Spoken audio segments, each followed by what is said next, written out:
Hello and welcome back to 365 Days with mxmtoon. I'm Maia, a singer, songwriter, videomaker, Oakland native, and I am admittedly a Meghan Markle fan. I'm also a huge fan of history. I love untold stories, gross facts, hidden secrets, anything weird, dark, and funky from the past. Each day, I'm going to share one of my favorite deep cuts with you, so let's take a look at today's stories. It's 365 with mxmtoon. New facts every day, so don't leave too soon. I'm gonna teach you stuff, no it won't be tough. Gonna go a year till you've had enough. It's 365 mxmtoon. On this day in 2018, American actress Meghan Markle married Prince Harry at Windsor Castle, making her a member of the British royal family. Let's look back on what made this event so special and what impact Meghan and Harry have had on the monarchy. Whether you follow the lives of the British royals or not, there's something so fairy tale-esque about a royal wedding that draws us all in. But Meghan Markle's wedding to Prince Harry created even more anticipation because it marked the first time in recent history that a woman of color would join England's most powerful family. Fun fact, Markle wasn't actually the first biracial royal. Many historians believe that Queen Charlotte, who reigned from 1761 to 1818, was also biracial. And yes, this is the same Queen Charlotte that was depicted in Bridgerton. Meghan and Harry met after a friend set them up on a blind date in 2016. Can you imagine getting set up with a prince? Since Markle is American, she didn't know much about Prince Harry. All she asked before the date was, "Is he nice?" Within weeks, they flew together to Botswana, where they camped together under the stars. Honestly, going on vacation with someone who just met you seems like a lot, but hey, it worked out for them. We love to see it. Still, no fairy tale is perfect. The British tabloids were so ruthless that Prince Harry and his brother, Prince William, each had to issue formal statements confronting the abuse. Regardless, by November 17th, the happy couple was engaged. By the next year, today, in 2018, Meghan walked down the aisle in a pure white Givenchy gown with a stunning 16-foot veil, hand-embroidered with the flora of all 53 Commonwealth countries. Tens of millions of people tuned in to watch the wedding, and even stars like Oprah, Idris Elba, Elton John, and David and Victoria Beckham were in attendance. By May the following year, their son Archie was born. A beautiful Taurus baby.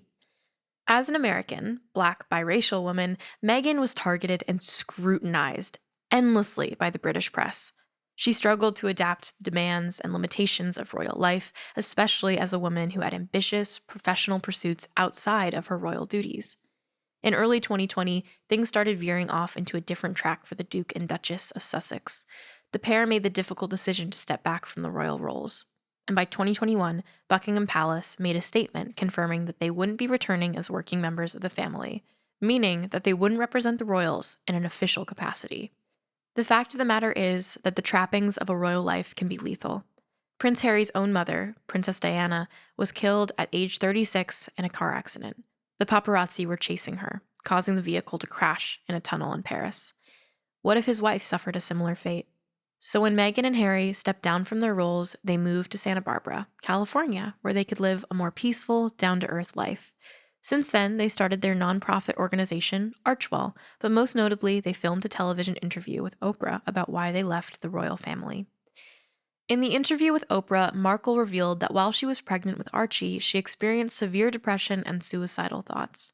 But when she sought medical help, the palace denied her access to mental health care.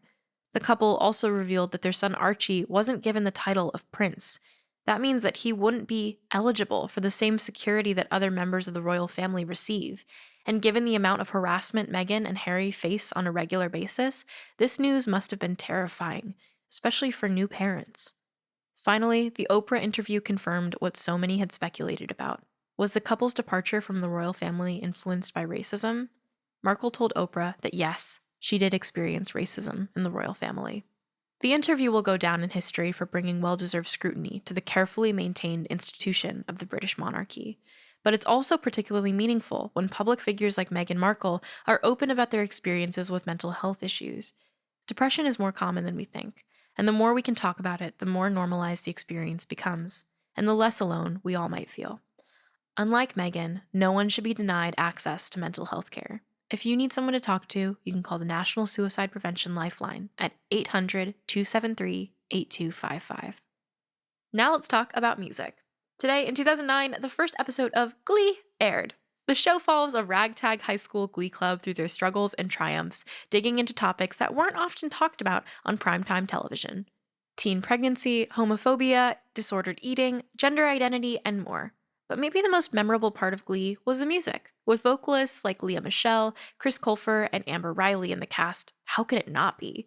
In the series premiere, the Glee Club performed their rendition of Journey's Don't Stop Believin', which became an anthem for the show. Their cover landed on number 4 on the Billboard Hot 100, charting 5 slots higher than Journey's original. Not bad for the underdogs of McKinley High. And now, for our final segment of today's show, I'll be going back into my own photo archives, see what I was up to on a May 19th in my life.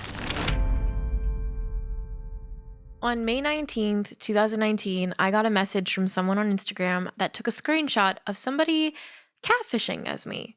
Now, this is actually a very common experience that I've gone through many times now at this point. People probably still catfish with my photos all the time. In this instance, though, somebody put me down as Delilah, age 21. And I thought that was really funny to me at the time because I guess it's like I was at that level in my career where like I had a specific number of people that knew about who I was, but probably not enough to be immediately sussed out as a catfish if somebody was using my photos. In this case, I don't think anybody really made anything of it. I reached out to Bumble and was like, hey, somebody's using my face and I don't want anybody to be taken advantage of because of somebody pretending to be me. But this happens all the time. And now I am 20 and almost going to be as old as this potential catfish that was using my face. It's a weird time. I don't even think I look like a Delilah. Thanks for going back in time with me, and remember to subscribe wherever you listen to podcasts. Come back tomorrow for more stories from the past, and make sure to follow along at 365 Days mxmtoon on all social platforms. It's 365 with mxmtoon.